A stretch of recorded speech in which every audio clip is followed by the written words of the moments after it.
Hello everyone, Jakeneutron here. I'm here for the final part of the Jojo campaign drawings I did, of my character specifically. But either way, hope you enjoy and let's get this show on.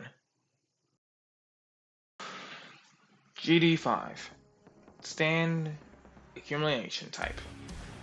The stand has a more angelic look and actually has a full-blown personality. I'll actually get to that in a moment.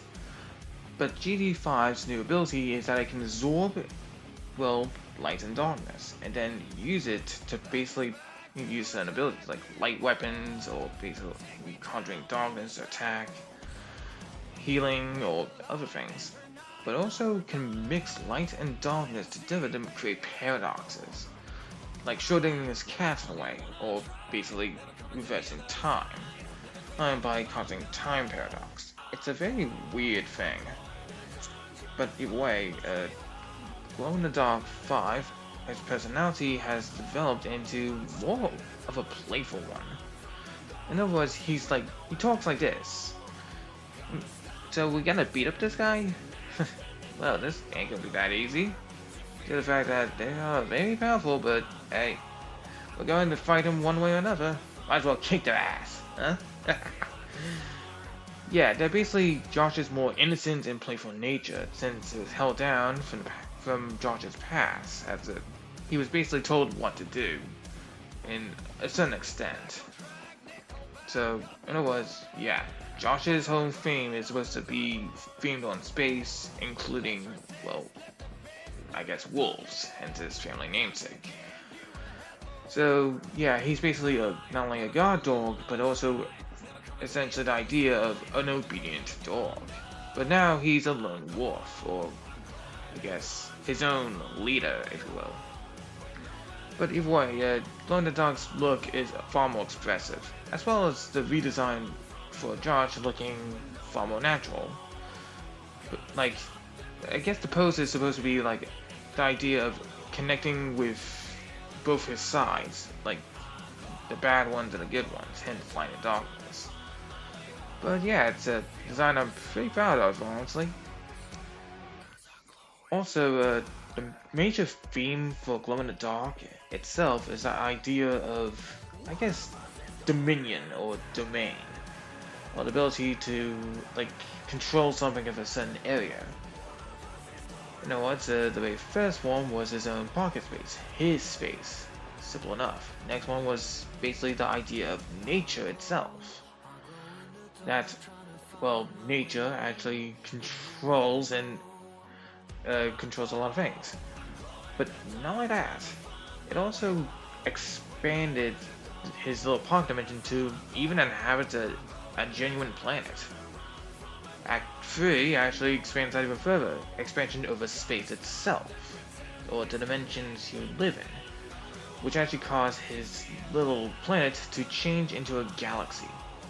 Act 4 changes this to dominion of, well, reality. Well, not reality, but more akin to the idea of concept. The concepts that people have, like words and stuff like that. This actually caused the galaxy to evolve even further to a cluster of stars and a few other things. But also, Act 5 now has advanced this to a full-blown universe, and it has now gained the dominion of paradoxes, things that don't usually exist, or dominion of absolutes. You could say light is everything, and darkness is nothingness. Everything and nothing. So, hence the whole angel motif. It's literally the idea of ascension, but it can also double at the previous form as almost alien. I just added that sort of thing to actually just nod to, I guess, his estrangement to his family as well. Well, in the beginning. I guess you say he was so alien he didn't realize his troubles. But now he has, and has changed into something more beyond alien and even angelic. You're thinking, why are you adding more? Most act stands usually go up to Act 5 at the very least, right? Yeah, But this is special.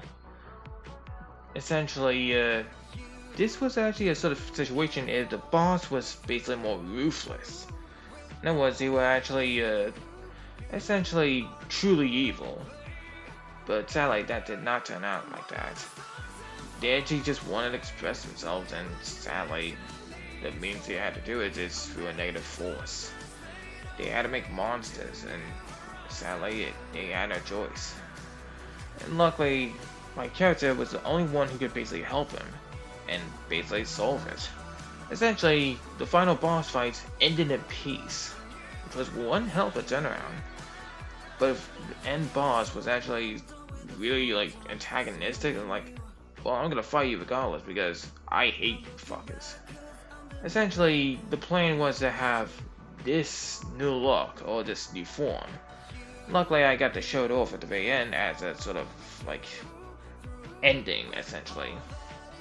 The stand, glow in the dark, New Horizon. Basically, glow in the dark New Horizon, or New Horizon for short, is a superpowered stand that has incredible power due to the fact of its origins. Essentially, Josh didn't really like birth it or like more along the lines of like, oh, like I had the stand within me or I find out I have a stand. No, he found it in a lab and it sort of connected with him. Essentially, we say a lab in the middle of a warfield. Yeah, basically. Apparently, it was supposed to be a secret weapon, and well, I guess you could say that it worked. Just needs some time to grow. Basically, the stand, New Horizon's power is that essentially it has two powers. One, it has a domain or a sort of like area it can control. Whatever it can control, it can do anything it wants if the user wanted to. So if they want to create meteors or something like that, they can create meteors. But the other thing is that the domain is literally bleeding into reality. As in, he could control reality to however he wills it to. But there's a catch. He only has this power for 3 turns. That's it. 3 turns, he's out. He can't use the stand again until the end of the fight. So it's a bit of a thing I was planning to do, but it ended a lot better. Less dramatic, but very impactful nonetheless. But still, like I said, I was still able to actually show New Horizon off. Oh, for one hell of a, I guess, ending speech. By the way, New Horizon's form is based on like gods and ascended forms. Like a god doesn't really have much of a form to begin with. It's just an abstract concept. And I guess you can also say Super Saiyan in a sense. It is a super form, I guess. But yeah. Glow in the Dark, New Horizon. The finale of Josh Howell's journey. Now you must be wondering, Dracomass, why is the video so long? You've already shown the last 2, right? So what gives? Simply, I've actually been doing something, I've been doing something a little special. I've actually made basically what's the word? An eye catch. Not for, Josh and, his stand, but for another idea entirely. So consider this as a bonus. You're welcome. These are the Fathoms, a group of creatures that are based on a game that Sequence Rig has been doing, the ones who made the Jojo RPG rule set, specifically from the game called Learn Mortality. Those kinds of enemies. The Fathoms are basically an inhuman group of creatures from the Aboriginal Dreamtime. And that's the idea of where they come from. But they are completely alien and foreign. They don't show human sympathy or emotions or anything like that. And unlike others, they are also, like other kinds of creatures, these creatures have a unique ability. As in, they can be seen by people, and they can affect stand powers. How is pretty simple. Imagine a stand's ability is that they can deny logic. Let's say, oh, gravity floats like this? No thank you, I'll make my own. Thank you very much. Thank you very much. But now, Fathoms actually do something else. They say, oh, you're following those rules? I'm following mine. Sorry, I can't follow yours. They make their own rules, they make their own logic, but their power is a little more on the passive side, or it's just around them. Not only that, this even affects their abilities as in their learning points. They can somewhat tweak or affect their abilities somewhat, as yeah, since facing one is not only just that hard, let's actually make that a whole army can have a slightly different abilities, like, oh, I can summon blood, or like I can turn paint to blood. Now I can just not just turn it to blood, but corrosive blood, or another one would say, oh, corrosive blood? I got mine that can actually turn to metal. Pretty cool, right? Yeah, another thing about them is the ability to actually advance in ranks. The idea is, I guess, closest to what I know, is a Digimon idea. Basically, they can advance simply by combining with each other. Two 1-stars become a 1 2-star. 4 1-stars can become 2 2-stars, and 1 3-star, and so on and so forth. And they can either be the same things that make them up or not. Mind you, if they make up the same thing that is equivalent, they get a bit of a boost. It's a slight one, mind you. But still, these creatures are very terrifying. Since not only are they stand killers, since their stand abilities go haywire, like say, like, oh, I can send paint the blood, as an example, and now your stand is now painting blood instead of paint. So it's very terrifying. But, yeah. Black Tar Cloud's ability is pretty simple. It can turn any form of water vapor into concrete or cement, essentially causing clouds to rain cement, well, rain, or essentially cement daggers from above. Its form is an odd bird-like form. Honestly, it's surprising that it's actually able to fly with all the mud on its wings, but it's most presumably just levitating. The thing is also known to be, I guess, very problematic, since all that concrete is still gonna stay around. You may say, oh, it can just do that? Mind you, it automatically does it to all forms of water vapor. Any form. Whether that be steam or whatever. So, that also includes, ironically, things that can make up cement. So, it can use that to help itself out. Ironically. So, yeah, don't mess with this bird. Deep Regret's obelisk-like form is very strange, but its ability is that it can basically cause any regrets you have and make you produce acid. In fact, this is quite passive, and its main active ability is just simply splashing acid on people. It's known to be a somewhat sorrowful creature, as supposed by its armor, but nobody really knows since they are seemingly emotionless.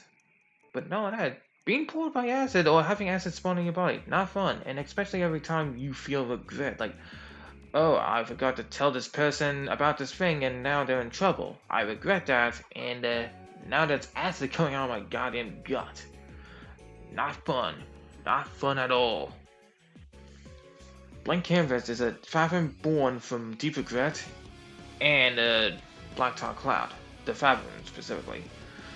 The two abilities have formed together into the power that it can now use a paintbrush-like staff to either create or erase things, but only if that thing has a crack, fracture mark, or is broken. In other words, if there's a fracture on a building, it can basically make its own fortress out of cement and anything from that building. Or, alternatively, you just get rid of the building altogether by corroding it. This doesn't work on people, mind you, so it's not a sure kill, but it's very terrifying. Especially since it doesn't have to stay there all the time. It just paints and then it slowly continues painting. Or erases and it slowly continues erasing. So the best option? Get rid of that staff, get rid of that paintbrush. And that's the thing. It can still use ability regardless. Well, not as much specifically, but yeah. This thing is absolutely terrifying. A terrifying work of art. Okay, now leaves the questions about these unusual phantoms. Can they be tamed? Or even then, are the phantom's abilities only theirs?